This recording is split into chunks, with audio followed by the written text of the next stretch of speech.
Morning, everyone. Thank you very much for joining us at this webinar today. From data to decarbonisation, confronting the challenges for road and rail. This event is part of the Decarbonising Transport Week 2024 agenda and is hosted by DARE, the new national hub for decarbonised, adaptable and resilient transport infrastructures. This webinar is being recorded and we are going to share the recording via both the soon-to-be launched DARE website and the Decarbonising Transport Week website as well. Please do send in your questions for our panel today. There is a Q&A function on the Zoom controls here, so please do share your questions. We'd love to hear from you today. I'm now going to hand over to Professor Phil Blythe, CBE, who is our chair for this webinar and the DARE Hub Director. Over to you, Phil. Thank you. Hi, good morning, everybody. Thank you for joining us this morning. We have an hour in this webinar to discuss DARE and the topics around this. We've got a fantastic set of speakers to help us do that. I'd just like to spend a couple of minutes before I introduce the speakers, just setting the scene. DARE is a national hub that's being funded jointly by the UK Research Council, UKRI, through EPSRC, and through the Department for Transport. And it's uniquely there to try and bring together all the expertise in the UK into one hub, one-stop shop to help the DFT, other government departments and their arm's length bodies really think about the challenges, not just of decarbonisation, which we hear of a lot in terms of infrastructure, but also how do we adapt that infrastructure to deal with the challenges of climate change and extreme weather that we may see, will see in the future. And also how can we ensure that by making the decisions on decarbonisation and also on the adaptation, we can ensure that our future transport infrastructure is more resilient to the effects of climate change and other impacts that may happen with our transport system. And that's a real challenge, because sometimes what we do for decarbonisation may actually potentially have impacts on making the transport infrastructure and our transport systems and services less resilient. For example, electrification, the fact we'll be relying for road transport very much on electric. Does that actually improve the resilience or reduce the resilience of our transport system? New materials that we look at for building and maintaining our transport infrastructure, decarbonised concrete, composites replacing steel, for example, they're probably significantly reducing our carbon footprint in manufacture and maintenance. But in the long term, will that actually deliver the resilience we're looking for, particularly with the extremes of weather that we will encounter in the future? So that's the objective of this morning, to introduce you to DARE and in particular consider those challenges, and in particular how data in all its forms can help us deliver the objectives of DARE and really address this broad topic. So I'd like to introduce you to our panel. We have Dr. Ali Ford, who's a senior lecturer in geospatial analytics and a SchoolX climate fellow here at Newcastle University. We have Dan Clark, who's the head of innovation and technology at the Greater Cambridge Partnership. Hayley Fowler, who's Professor of Climate Change Impacts and also the Director of the Centre for Climate and Environmental Resilience at Newcastle University.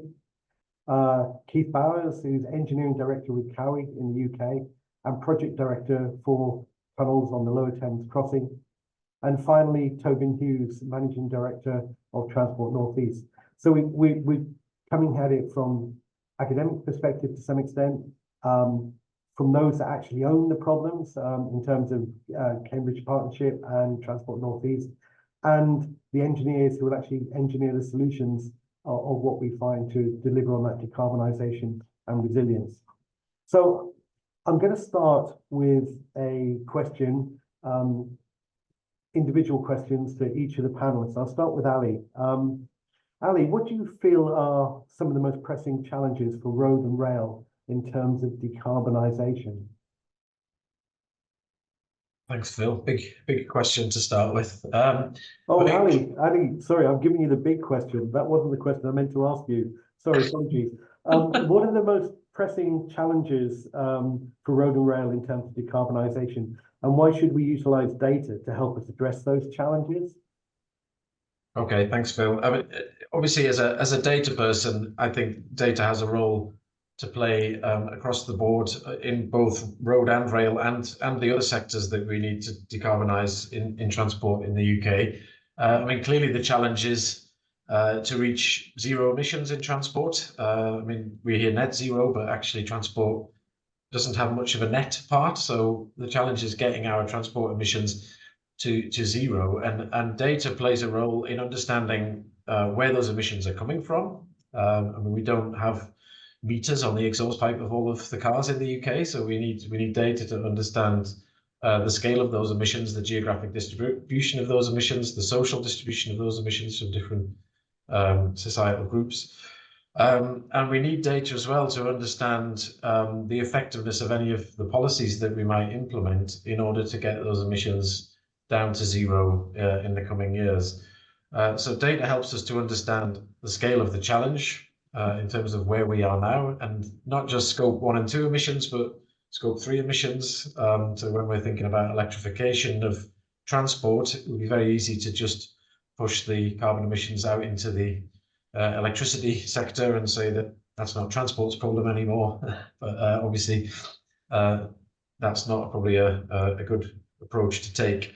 So data on how people are currently using the system is crucial. And I think this is where we'll probably come on to this later in the session. What that data then is used for is really important too. So how we use the data to feed into models and simulations and scenarios of the future to give us a better understanding of, when we're looking at decarbonisation, how we might do that, whether it's through behaviour change, through technology change, through infrastructure change, but also then what those changes, as you mentioned in your introduction, might do to the resilience of the transport system. So how we can use data to inform models of future network performance under different climate scenarios, etc. So there is a huge challenge in getting transport to zero emissions, and I think data feeds in across the whole spectrum of how we might do that. Okay, thanks. Keith, obviously, as the industry representative on this panel, you'll actually be engineering the solutions of how do we build more decarbonised infrastructure and how do we make it more resilient. And clearly, you're leading on that on the delivery of the lower Thames tunnels and the like. So, two questions around that. What data and what data sets exist to help you make the decisions on the design of such a big piece of infrastructure? And how could we better utilize, or where are there gaps in the data that you feel would be needed to make better decisions and better design decisions on such infrastructure? So the key data sets and models that exist, I think part of the challenge we find is that they're quite patchy. We know quite a lot about some things, we know less about other things, and quite a lot of the challenge we've been through has been drawing together the data. We've essentially been on a journey to firstly baseline the carbon footprint of the work we're planning, and that's fed by various different sources. So we have quite good understanding of embedded carbon, for example, in various materials we use, and typically our industry in new build works will use lots of materials like steel and cement. We've got much better at understanding what is available in the marketplace, how different sources make a big difference to the embedded carbon for apparently sort of similar materials. So we've got very interested in the transport of the materials, the energy sources that are used behind them, all the sort of things that go into now an environmental product declaration for materials. But there are gaps it's quite easy to miss. Sometimes energy consumption, I think we're much less aware of than we have been of the materials that we physically put into the new infrastructure. So things like how we fuel our equipment turns out to be one of the biggest factors in the overall carbon footprint of what we do. that takes us into new areas. We know a lot about diesel, but now we're exploring things like hydrogen as a fuel. We're exploring greater use of battery electrics or electrification in general. We don't have, as a sector, the detailed knowledge of those things, so we're having to work quite hard to understand the supply and to put numbers against the carbon within it. So a lot of our work is actually around exploring those sources and then pulling it together into overall models and tools that allow us to plan as we go forward. Okay, thanks, Keith. What about the resilience aspect? You know, you're designing this infrastructure that's going to last for 50, 100 years. How do you take into account the impacts that climate change have now, but what those impacts may well be in 20, 30, 40 years' time as we see more extremes of climate change? And obviously that will follow on to what Hayley tells us about her models later. There are some fairly simple, direct things that we're well aware of. So working in an area like the Thames Estuary, we are acutely aware of flood risk, and flood risk is changing with climate change. So we are dependent on projecting forward what will happen. You know, we're looking at higher flood levels in the future and planning for those. I think that's relatively straightforward to engineer. Part of my concern would actually be about the sort of the unknown factors at the moment. What else will happen that maybe we haven't picked up, and also how user behaviour and so on may change as well. Demand may change. It's very easy to think that the infrastructure we're creating today will be used by people just like us forever. Whereas in fact, most of our transport infrastructure we build, and road and rail infrastructure operates for centuries typically. So there changes in behaviour will be a part of the uncertainty as well. We need to endeavour to address that in design. Yeah, that's really interesting. When you see estimates on usage on rail and new road infrastructure, quite often what is modelled and what is estimated is not quite what happens in reality. So that's a really important point. Thank you. Hayley, we mentioned the impacts of climate change and the expectation of more extremes of weather going forward. So how do we account for changes in climate and extreme weather events using data? I know you have these weather models that are right at the heart of what we're doing within DARE.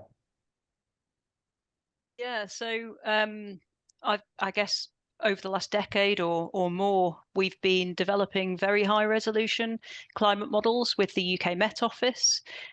These are very high resolution models. They actually resolve convective processes, so even processes like thunderstorms within them. So we can actually look at things like really intense rainfall that causes flash floods. We can look at things like hail and lightning, as well as the sort of more normal things that we might want to look at in terms of big windstorms, for example, and very large scale flooding.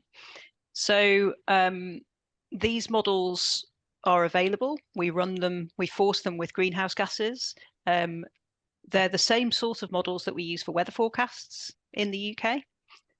So as I say, very high resolution, and they enable us to basically explore what might happen to extreme weather in the future.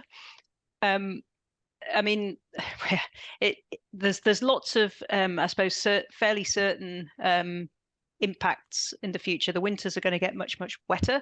There's going to be much more flooding. So I think we're expecting many more winters like the winter we've just seen, actually, with lots of severe storms, many more high winds, more expansive flooding and more intense rainfall as well within those storms. So you could potentially get quite serious surface water flooding as well as these sort of river floods as well, and the potential for more storm surges as well alongside those severe storms.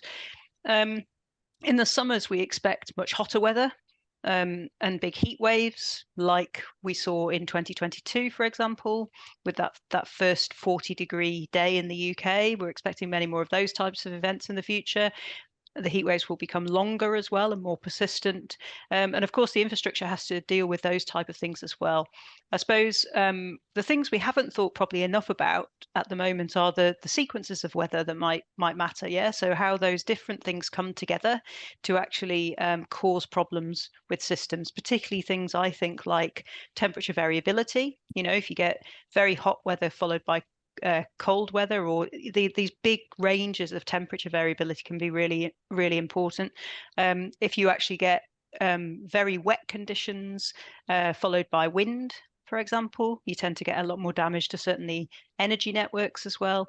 And it's also how those interactions between the different infrastructure networks work. But yeah, we do have models we can rely on, I think, to basically give us pictures and storylines of how that future might evolve, that we can then test our models against to look at different net zero pathways as well.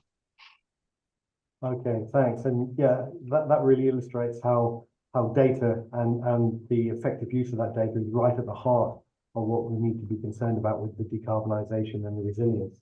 So Tobin, as one of the kind of problem owners here, in terms of running transport for the Northeast region, what sort of predictive capabilities do a local or regional authority need to really steer your understanding of decarbonisation and the future resilience of your transport system, so you can make the right decisions, the right investments, and balance the choices that you have with the money that or the limited resources that you have to deliver all of the transport system? Yeah, thanks, Phil. I can't say that, sorry, Hayley was a fantastic speaker to come after. I can't say it enough, because she's almost answered the questions that I was about to pose.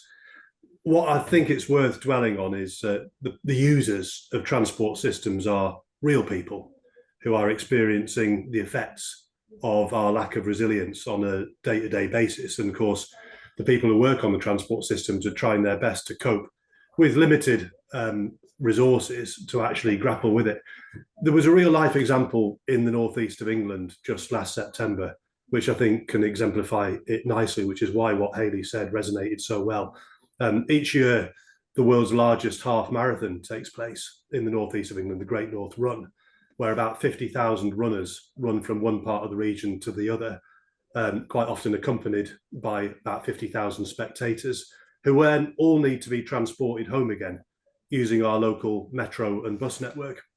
And last year, all of the factors that have been talked about came home to roost at once.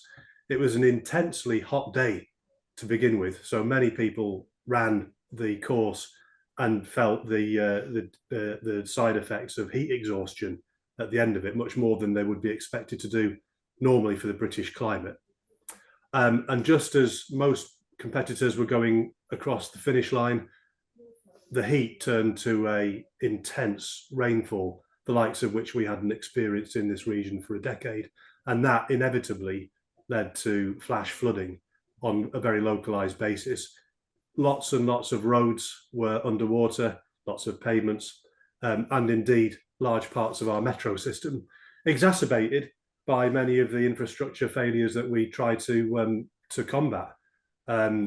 Drainage was blocked, there were culverts that were blocked, sewage systems failed. The road network was in gridlock, and therefore emergency vehicles and infrastructure maintenance vehicles couldn't get there to sort out the problems fast and quickly enough. So many lessons on one day, including for the people that were involved in it, who switched from suffering from heat exhaustion, many of them, to exposure as they were sitting around waiting for trains that weren't coming, soaking wet and in sudden cold. So what can we do to try to combat these types of events in the future? Well, more precise weather forecasting is number one. There was weather forecasting. It did say there might be some rain, but it was changing by the minute, because these are very unpredictable weather events that can morph from 10 minutes to the next 10 minutes. Obviously, better knowledge about the assets from the infrastructure managers, whether that is the water company maintaining the water systems in the area, or the railway and road managers, to know where their key vulnerabilities are and prioritise how they carry out asset maintenance and renewals. And I should say, you know, away from the flash flooding that we just talked about, equally the same is true for vegetation management nowadays, the effects of soil erosion, the effects of heat on infrastructure like overhead line systems can sag quite significantly beyond their expected range, and something that I think Keith mentioned, which is the impact on passenger behaviour and the customers who have a different set of needs when these types of weather events affect them. We can resource management of events differently. St John Ambulance were needed much more that day than would normally be the case, and how we provide information to the users of our transport networks, guided by better data as the situation is changing dynamically. These are all real world things that are happening to providers of transport systems every day, and we've really got to work with those who can help us to understand what is happening, provide the data to drive new ways of being and new ways of planning, so that we can do a better job. So it's very multifaceted in terms of dealing with these challenges. A whole bunch of different stakeholders and organizations need to be involved and ideally ready to meet these challenges. And as Hayley says, the impacts of the extreme weathers, whether that be heat, wind, or rain, are going to get worse. So moving on, Dan, again, looking from the local authority, regional authority perspective, what do you see are the benefits of all these stakeholders working together to achieve a better understanding of decarbonised transport systems, what's needed, but also how you adapt when these extreme weather conditions actually hit you? Thanks, Phil. So I think there's two things that kind of play here. One is we need to recognise the importance of the transport system, and Tobin talked or gave an example there of what happens when it goes wrong. You know, transport is critical to our local communities. It's the way that they access jobs, education. You know, it supports equity within communities, and you know, when it does go wrong, it has a real kind of impact on people's lives. But we've got this huge challenge, which is climate change. And, we recognise that we need to decarbonise both our transport systems and the way that we deliver infrastructure. As a council, we recognise that, we declared a climate emergency in May 2019. And then we've also worked to develop and adopt a climate and environment strategy, which has a commitment to be net zero by 2045. And that's in an area where, we've got huge plans for growth. So as many of you may be aware, Michael Gove has announced an additional 150,000 houses to be delivered in Cambridge, which is going to put severe pressure on an already at capacity transport network and system. That means that we're going to need to build more infrastructure. So if you think about transport infrastructure, there are multiple players that are involved in the development of the infrastructure itself and then the delivery of the transport system. So, we're not just thinking about roads or rail or cycleways on their own. They're all interlinked with other different types of infrastructure. So, we need to think about power infrastructure and how we begin to decarbonise the transport system. So the interplay between the transport system and the power networks. We have a real issue with water in Cambridgeshire, and that's preventing the development of infrastructure at the moment. So there is a planned busway to the west of Cambridge, and because of severe water shortages, there's a condition which is preventing that from coming forward. And so, we need to think about how water and the work that we're planning, the infrastructure that we're planning, the interrelationships between them, and then things like connectivity. And then when it comes to the actual delivery of the transport system itself, obviously there are a number of private operators that will deliver the transport systems, so whether that's bus or rail. So, a really complicated picture of stakeholders. And obviously, if we're going to decarbonise both the transport system and our infrastructure, We need to bring all those different players together, and we need to be able to do things like exchange data. Now, as an organization, I think we are still relatively data immature. We have data. A lot of it sits within systems where it's difficult for us to extract it and reuse it. We don't really think about how we structure it for reuse and the use of standards, which allow data to be easily exchanged between different players within the local area, but also nationally. And actually, do we have the right tools to be able to draw the intelligence and insight that we need to be able to both plan? So, you know, when we're thinking about developing and planning infrastructure, we need to have the right tools in place that help us to understand actually what is the impact of that infrastructure on our pathway to net zero, both, you know, in the short, medium and long term. But also we need to, you know, really think about how those kind of models that we're using, the tools that we're using at the moment, how we can begin to pull, say, a transport model together with a model that may be held by another organization, and the kind of the standards and open infrastructure that we would need to be able to do that. And then also thinking about the governance. So obviously that's really important. So, you know, when you're exchanging data between organizations, if you're potentially bringing models together, what's the governance structure that needs to stand, to kind of sit over there to give accountability to our local members and councillors? Okay. Oh, sorry, Dan. You know, so you know, I think a really big challenge, but collaboration is going to be critical to all of that. Sure. Okay, that's interesting. So hearing a lot about collaboration and the use of data. We heard from Keith, Dan, and Tobin that we've got to think about the users and what their behaviour is going to be going forward. So, Ali, your modelling is largely agent-based modelling, trying to model individuals and how they behave in these situations. How do you think that's going to play into what we're trying to achieve in DARE and looking at the future impacts on our transport system of climate?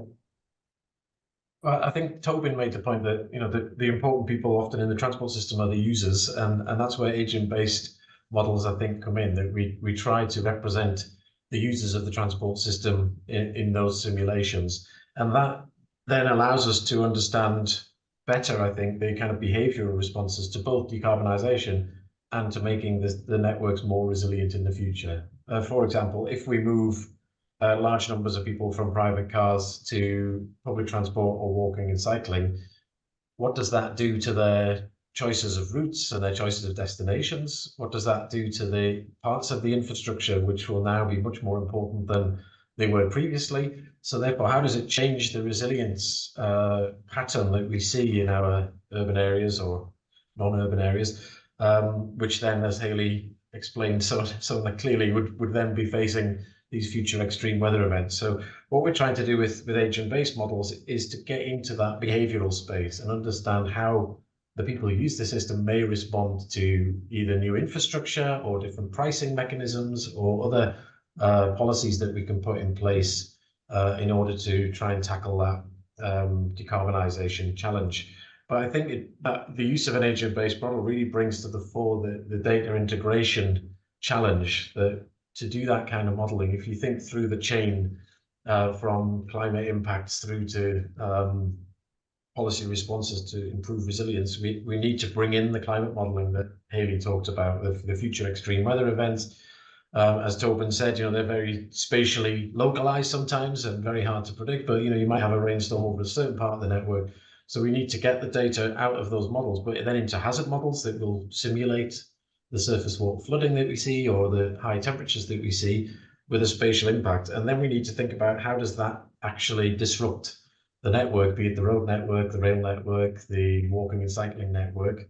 And then the agent-based model comes in with how people might respond to that disruption, and that depends on their socioeconomic characteristics, the age of the person, the gender of the person, the income of the person. There's lots of different things that we need to get a handle on to understand how those responses might play out, and that hopefully will then shape the kinds of adaptation responses that we need to put in place. Yeah, and that's really important, because at the end of the day, it's the people with probably from that don't have a great deal of money, for the lower socioeconomic classes that have less flexibility on how they can adapt to these challenges, which is something we've got to absolutely bear in mind when going forward with our future transport design. I'd like to move on to a question really for Keith, Dan, and Tobin, and it's really for Hayley to answer it as well after we've heard from them. Hayley's telling us about this wonderful model she has that can predict how weather caused by climate change will become more extreme, and you may get lots of, you know, almost different sorts of weather coming one after the other, which multiply the effects. Now, I know she can't predict that on Tuesday, the third Tuesday in March in 2050, it's going to be pouring down in Manchester, although it probably will be, and how much. But from your point of view as the engineers who design the systems, Keith, and in terms of those that have to say what you want from a transport system, what is that sort of information that you need now that will help you make the decisions on how to design and operate and maybe adapt your infrastructure to 2050 onwards? I'll start with Keith and then go to Tobin and Dan. I think the classic design engineering response to that at the moment is to say that all of those things are informing us about risks, and we would tend to, you know, perhaps the new modelling identifies some risks we hadn't previously identified, and we will then factor that into the constraints or the requirements we put into a design.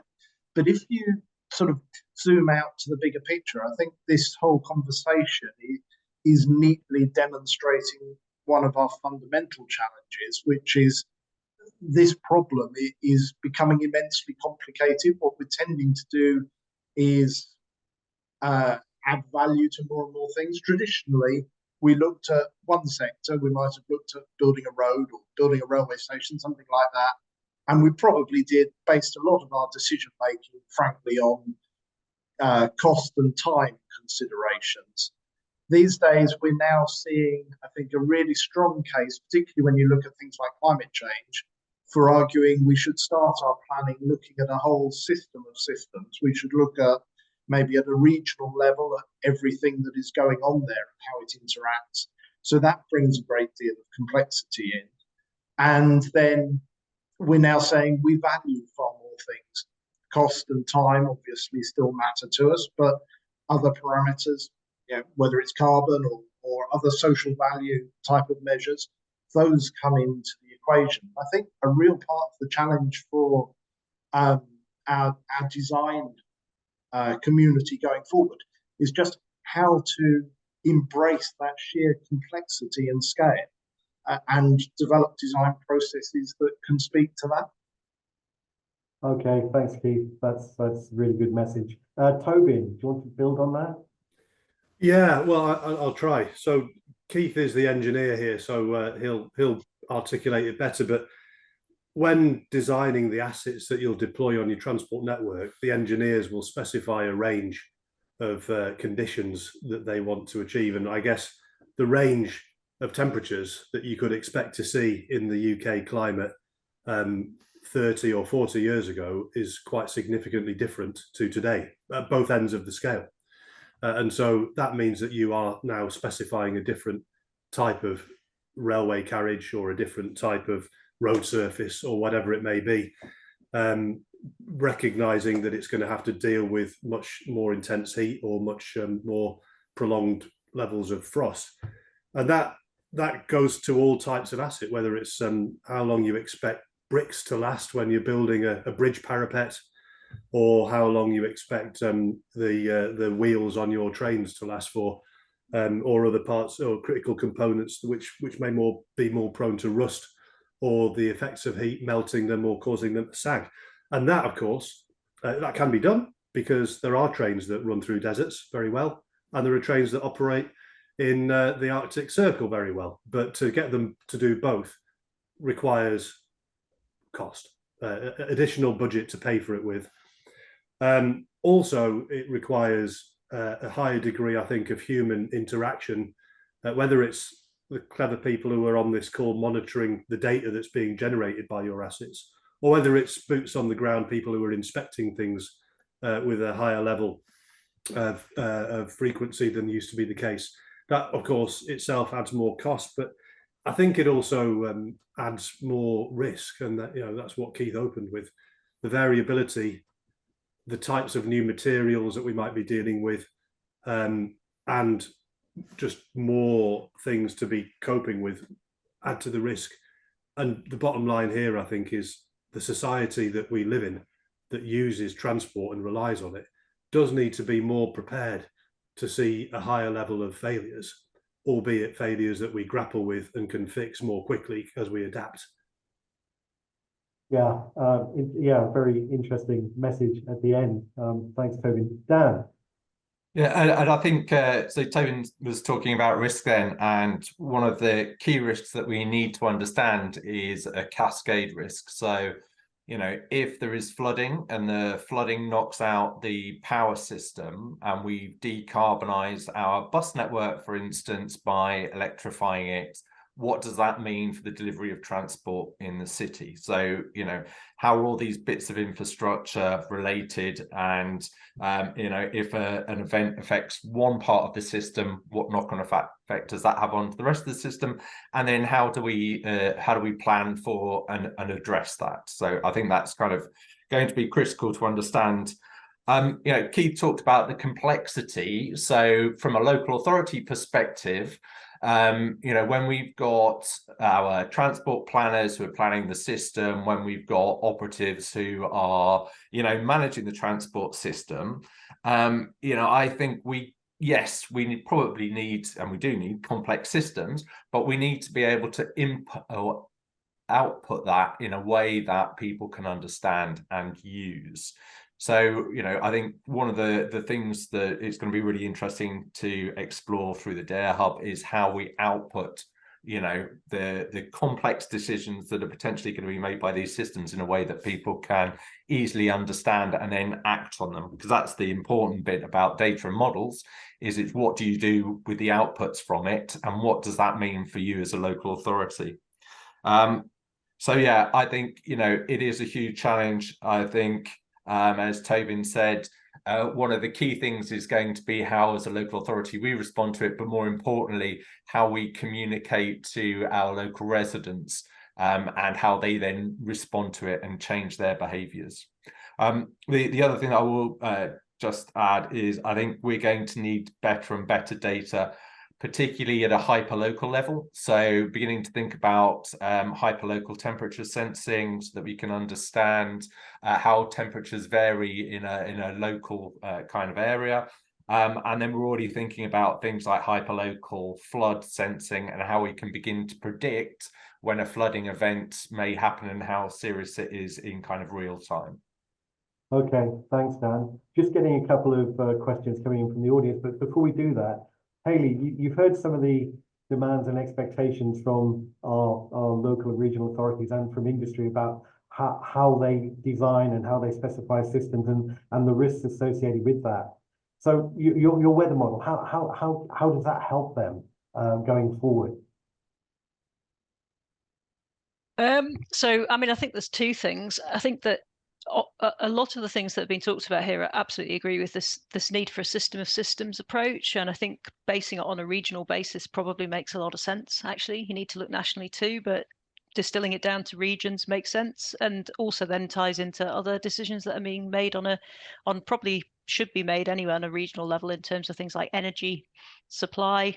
How much are we going to go towards electric or hydrogen or different types of net zero energy in different parts of the country. I think the other thing that comes out quite clearly is the need for a better, more thinking about not just long-term climate adaptation, but it's all about disaster risk management. Actually, how do you actually change your operations? How do you actually do that response recovery bit better to become more resilient? Because there are going to be, and we see them frequently now, right? Events that affect transport systems. And there's going to be more of those in the future, potentially. And some of them we're not going to be able to design ourselves out of.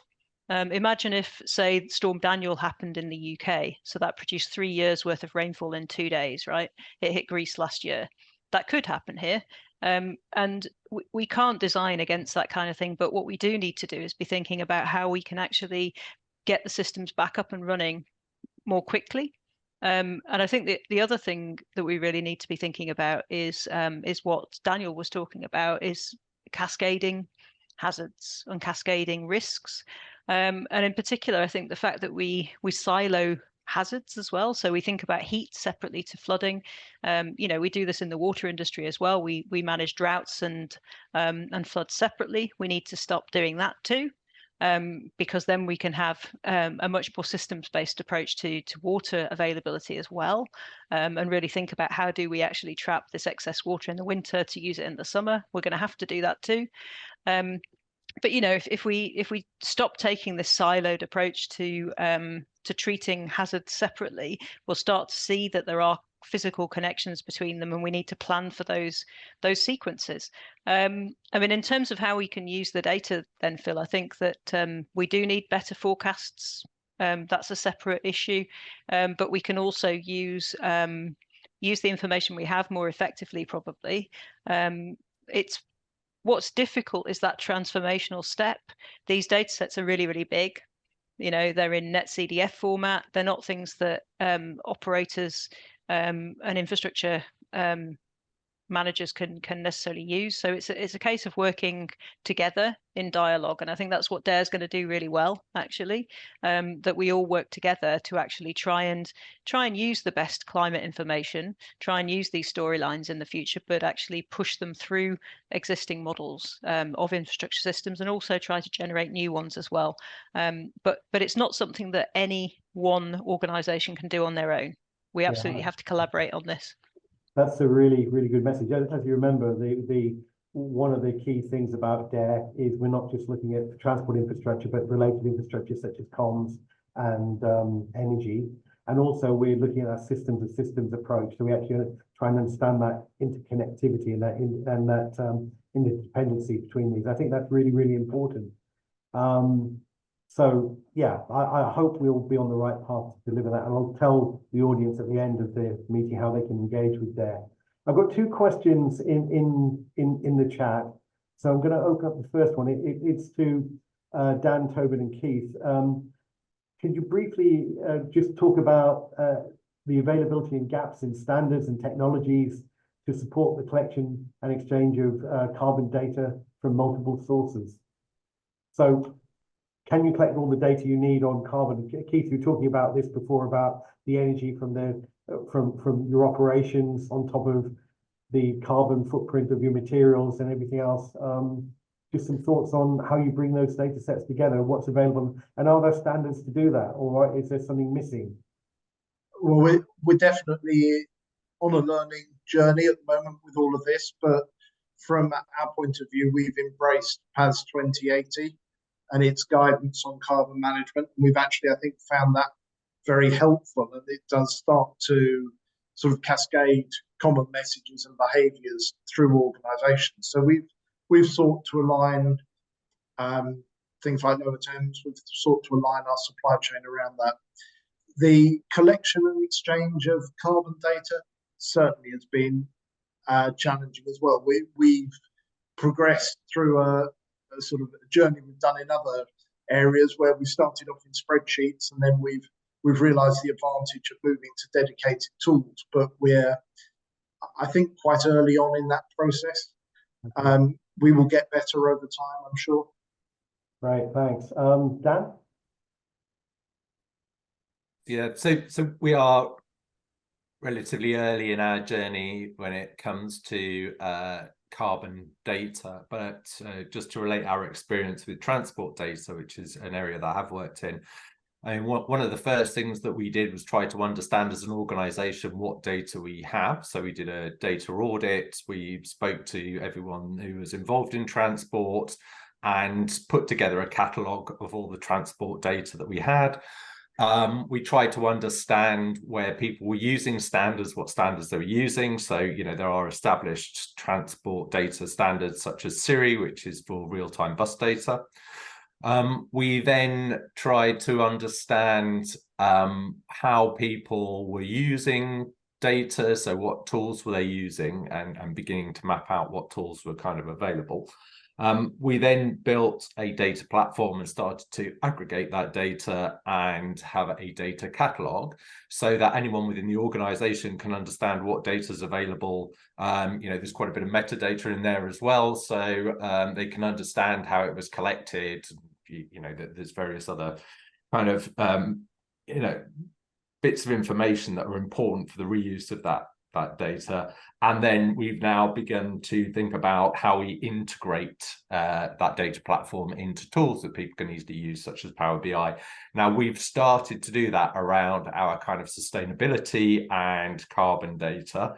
There has been a data audit that's gone on, but there is still nowhere for us to aggregate that data and for anyone within the organization to get a kind of a single view of what data is available, what standards are being used. So that's the kind of next bit of work. So, really, as an organization, being able to organize yourself, being able to aggregate data and giving people a view of what's available, I think is really important, but actually has proved quite difficult. Thanks. Toby? Yeah, well, I think Keith and Daniel have said most of it. It sounds like there's plenty that my organisation can learn from the work that they've done. Everybody's in a similar place here, where there's a general lack of guidance to start with.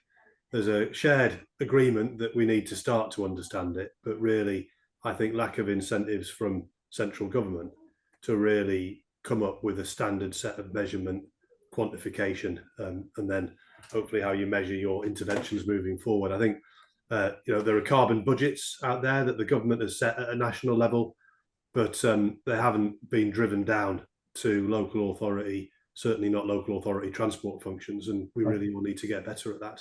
Well, it sounds like this is something that maybe DARE can help bring together. It's one of the objectives. You're all stakeholders within DARE, but bringing that data together and making it useful and usable for you is really important. And also within DARE, we have a flex fund as well that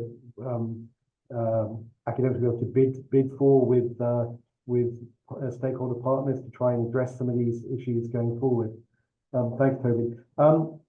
Very briefly, I've got another question in the chat focused to Alistair and Hayley, just asking you what data granularity of carbon data do you need to validate and test your models? If you can give a very brief answer on this. I don't know who wants to go first. I can answer that. We don't really use carbon data in the models that I operate, and I think this is one of the challenges that I alluded to earlier, that we don't have a measurement of carbon dioxide coming out of our transport system directly. We have a measurement of the electricity grid's carbon dioxide emissions more clearly, but we have things like fuel sales from petrol station forecourts that we aggregate up to a local authority level to try and guess how much CO2, but it depends on driving style, it depends on vehicle size, there's so much complexity. So we don't really have a firm figure on what the actual CO2 emissions are. And as Tobin says, we don't even have really a carbon budget that we need to try and aim for at that finer local scale too. So there's a lot of work to be done, Phil, as you say, in DARE, and hopefully the fact that in the Hub we have decision makers and engineers and stakeholders and academics together trying to tackle some of these problems, that we can start to get a better handle on what we actually need in terms of that granular data to answer the questions that the challenges that we have. Okay, thanks, Andy. Hayley? Not much to add. I think that that one of the things we do need is metrics. We need to work out what we need to measure. So that would be about progress in decarbonisation and also progress in resilience. And interestingly, I was having a similar conversation with the energy industry on Friday at another workshop, where we were talking about, what type of metrics could you put together to measure improvements in resilience in the energy industry. I think there's we need to do this both for mitigation and for adaptation, so decarbonisation and resilience planning, because it's important that we can actually measure progress as well as we move towards these goals of net zero and resilience. That's a really important point, because at the end of the day, we will be measured on progress in some way, because everybody likes metrics, particularly funders. So we need to find ways of being able to show that there is a pathway towards making our transport systems more decarbonised and resilient. That's really, really useful. Thank you. I'm seeing some other questions, but I'm running out of time to ask other questions from the audience at the moment. So what I was going to do is just go back. We've got 10 minutes left, or 8 minutes, and ask each of the panelists in one sentence, what's the one thing you expect from DARE which will really make a difference for you and your industry, or the organizations you work for? So Keith, I'll start with you. As a project, we've set out on Lower Thames to make it the greenest that we can. We've been on quite a learning journey, and a lot of these things we're talking about resonate. I think what DARE can offer is some of the joining up to share those experiences, you know, the good and the bad, to help us all move forward as a sector. Okay, that's really useful. Hayley. I suppose what I like about DARE is that it brings together net zero and resilience in the same project. Now they're treated separately at national government level, and it's really, even in the net zero plans and the strategy, there's not much about resilience. So I think it's really good that there are projects that are thinking about how you bring those two things together, and how we bring them together across a systems of systems type approach as well, centering on transport. Okay, thanks. Toby. Yeah, I think it's the ability to collaborate with people, not just from the transport sector, but with academics and for people with suppliers as well. Just the different techniques, the different cuts of analysis, and the different data sets. I think together, there's no way that my team could generate even 1/10 of it in their own thinking, because they've got jobs to do, and their jobs aren't managing the impact of climate change or even managing the resilience. Their jobs are to keep the transport network running and to make sure we've got the strategies and policies aligned to achieving regional objectives. So working with partners so that we can actually find the intersect between what we do and what they do, and generate knowledge and learning between us, will make a big difference. Okay, interesting. The fact it's not their job to worry about that worries me a little bit, because this is reality. This is where this is going to be the impact on the transport system of the future. So it all needs to be in the same pot, in the same strategy, in the same owned by the same group of people to make it happen. But okay, thank you. And last but not least, Dan. So just to echo what Tobin said, the one thing that I'm really hoping that we get out of our involvement in DARE is collaboration. So, the only way that we're going to solve this huge challenge is by collaborating. And that's, as local authority with academia and with business. I think the second thing is the development of tools which can be used by our transport planners, the people that are operating our infrastructure, that are easy to use, that give them insights and intelligence that they need to do their job, and help them to really begin to plan adaptation and mitigation in infrastructure projects and the delivery of transport systems. That's a really important message. We hope we're democratizing the outputs of DARE so everybody can use it. Mentioning DARE, I'd like to just tell you how you can get involved. We are a hub. We want to bring in stakeholders from across the spectrum, and to do that, we're holding a series of stakeholder meetings called co-creation workshops. The next one actually is next Monday in York, and there are a few places left at that. If you are interested, get in touch with Livia, and we can let you know whether this space is available. There will be a whole range of other stakeholder events going forward. There's another 3 scheduled for this year. We want to bring in all this expertise and all these different perspectives to make sure we can deal with the problems that you all have and the expectations that you all have. I'd also say that the DARE website is actually being opened today. We've had a while developing it, and you can go on there and sign up for DARE and getting information on the DARE project. So just to finish, I'd like to thank I'd like to thank our contributors today, Keith, Ali, Daniel, Tobin, and Hayley. That's really informative, gave a really good breadth of the challenges that we have. Thanks to Olivia for organising it, and to the Transport Decarbonisation Week for allowing us to host a webinar as part of their series. Thank you for your input. You realise we're really at the start of a journey, which is super complicated, but we really are driven to deliver some real outputs that can help the country as a whole understand how we go forward and how to make the best investments in making our transport system decarbonised and resilient. So thank you.